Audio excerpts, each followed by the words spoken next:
Have you ever felt like you had a silent power inside you, one that could stop him in his tracks, make him see you, feel you, want you, without you saying a single word?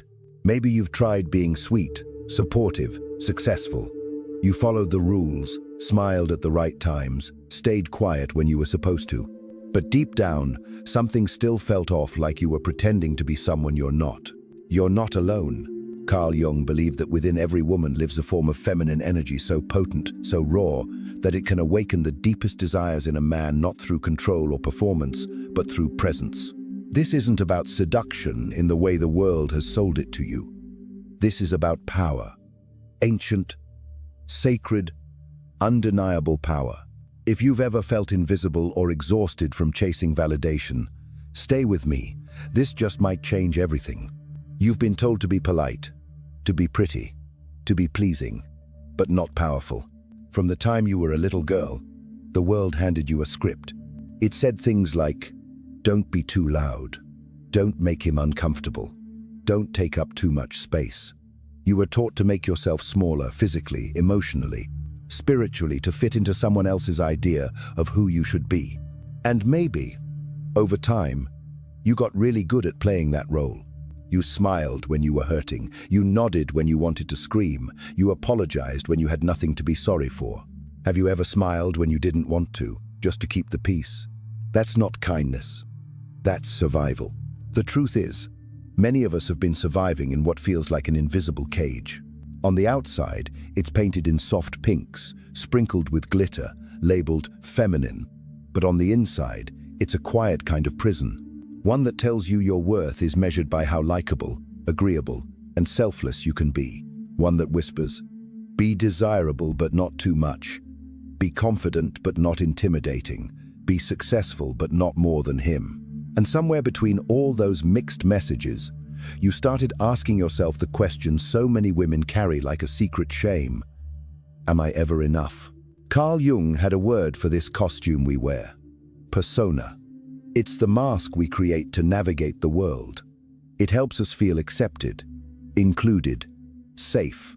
But the more we wear the mask, the more we forget what's underneath it. And here's the part that stings: every time you choose the mask over your truth, you chip away at your real power. Your real feminine energy, your intuition, your fire, your sensuality, your wildness doesn't live behind that mask. It lives in the parts of you you've been told to hide. The messy parts. The too much parts, the not nice parts, the parts that don't fit into a neat little box labeled good girl. You may have spent years trying to be low maintenance. You may have swallowed your needs to be more accommodating. But underneath it all, there is a version of you who is unfiltered, unapologetic, alive, and she is tired of waiting. She doesn't want to perform anymore. She wants to be felt. This invisible cage isn't just a personal struggle. It's a collective wound. We've inherited it from mothers, grandmothers, and generations of women who were taught to disappear in order to be loved. But here's the twist. The very things they were told to suppress: passion, wisdom, rage, desire, are the very things that make you magnetic. Not because they're loud, but because they're real. And when something is real, it vibrates differently. It doesn't beg to be seen. It commands attention. So if you've ever felt like you were doing everything right, but still felt hollow, if you've ever tried to be the perfect girlfriend, wife, daughter, employee, and still ended up feeling unseen, that's not your fault. That's the cage. But you don't have to live in it anymore. The first step is seeing it for what it is. A structure built on fear. Fear that if you stop performing, you'll lose love. But that's not love. That's approval dressed up as affection. The question now is not, how do I become more? The real question is, what have I been hiding in order to be accepted? Because what if the parts of you you've been taught to silence, your boldness, your truth, your wild heart, are the exact parts he's longing to feel? What if you stopped trying to be chosen and started choosing yourself? This isn't about becoming someone else. This is about remembering the woman you were before the world told you who to be. And once you begin to remember her, everything starts to shift. Stay with me. We're just getting started. He doesn't fall in love with perfection. He falls in love with aliveness. It's not your flawless skin, your clever texts, or your ability to not be too much that makes him ache for you. It's the way your eyes light up when you speak from the soul. It's the unpredictability in your laugh. It's the feeling that you are fully here in your body, in your truth, in your softness, and your fire.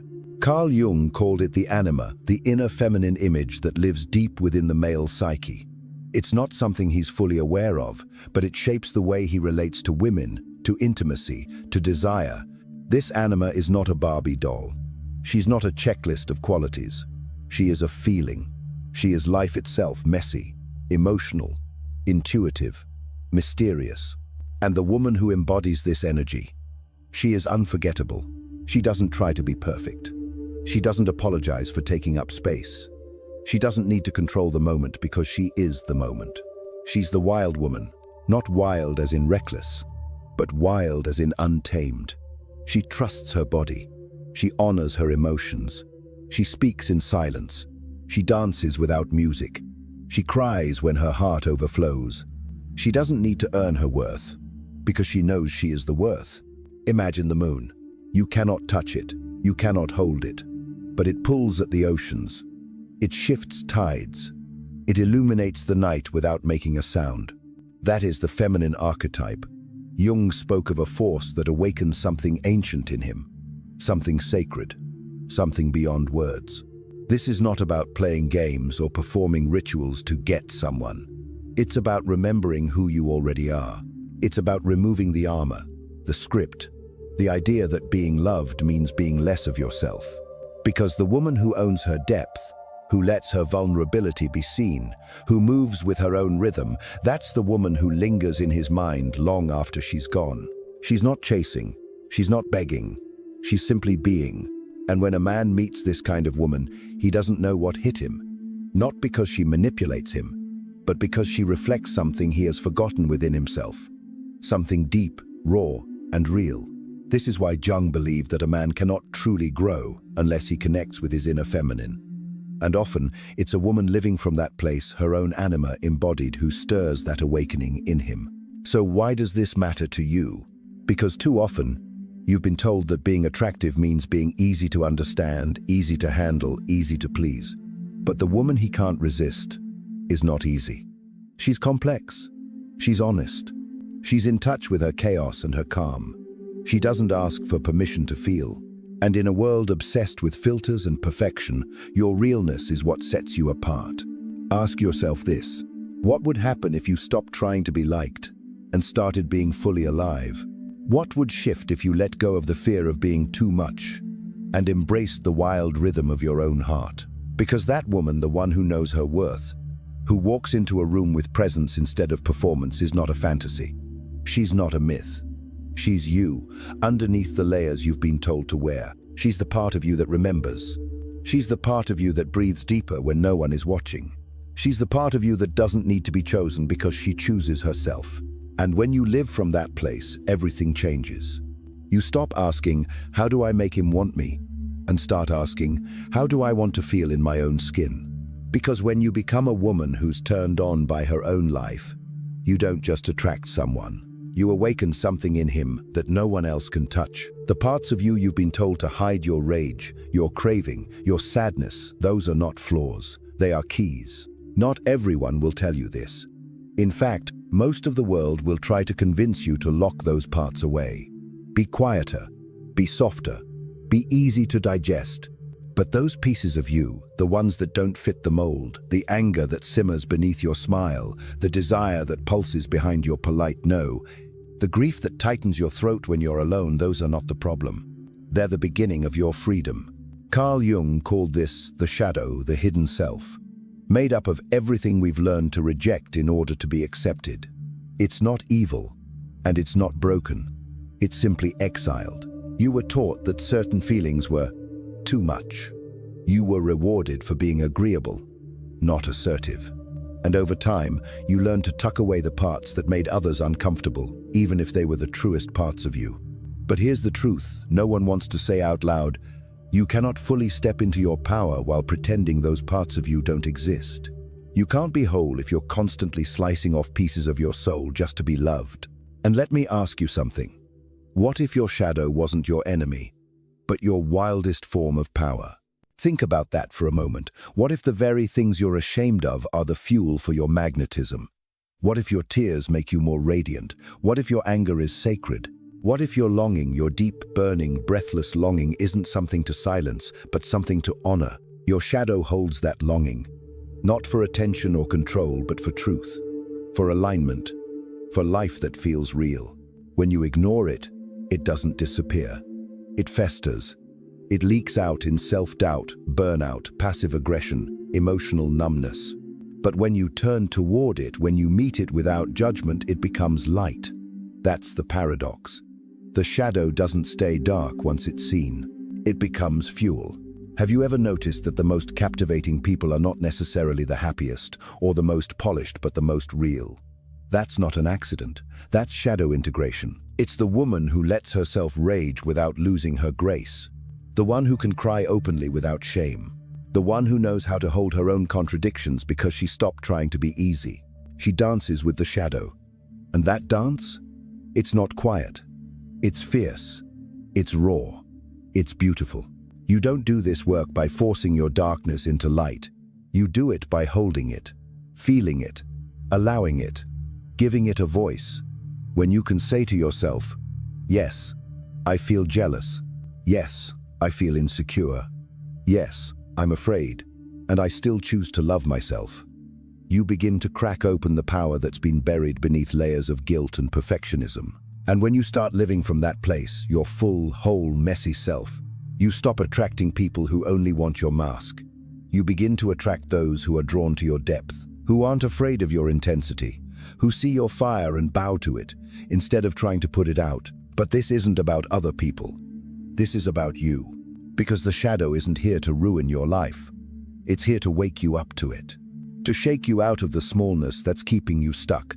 To whisper in your ear, there's more. More to feel. More to express. More to become. And here's something no one can take from you. Once you make peace with your shadow, once you stop running from the emotions you were taught to fear, you become untouchable. Not in the sense of being above pain, but in the sense that your pain no longer owns you. It becomes a doorway to your presence, not a prison. So I'll ask you again, what if your shadow wasn't your enemy, but your wildest form of power? What if the woman you've been waiting to become has been waiting on you to stop hiding, to stop editing, and to start embodying everything you are? This is where your freedom begins, not in fixing yourself, but in finally seeing yourself fully. Darkness and light, softness and edge, and choosing to love all of it. Because that love, that's what makes you impossible to ignore. You were never meant to chase love. You were meant to radiate it. But somewhere along the way, you were convinced that your worth had to be proven, that you needed to earn affection, prove your value, or somehow convince someone to choose you. So you overgave. You over-explained. You overthought every word, every silence, every unanswered message. And you got tired, because chasing is exhausting. It drains the life from your eyes and the softness from your heart. It disconnects you from the very energy that makes you magnetic. Let's be clear, feminine energy is not passive. It is powerfully receptive. It draws in, not through effort, but through resonance. It is like a magnet, not because it pulls from desperation, but because it hums with alignment. When you're grounded in who you are, you don't have to get anyone to love you. You become love. And people feel that. They feel the safety in your presence, the stillness in your gaze, the freedom in your being. There's something deeply compelling about a woman who no longer needs to convince anyone of her worth. A woman who can sit in silence without needing to fill it. Who can walk away without collapsing. Who can say no without guilt. That kind of self-possession is rare and unforgettable. Psychology backs this up. Human beings are wired to attune to energy, whether they realize it or not. You don't fall for someone's resume. You fall for how they make you feel in their presence. And when a woman is rooted in her own essence, when she's not chasing approval, she activates something in others. A deep emotional safety, a sense of, I can breathe here. And this doesn't just apply to romantic connection.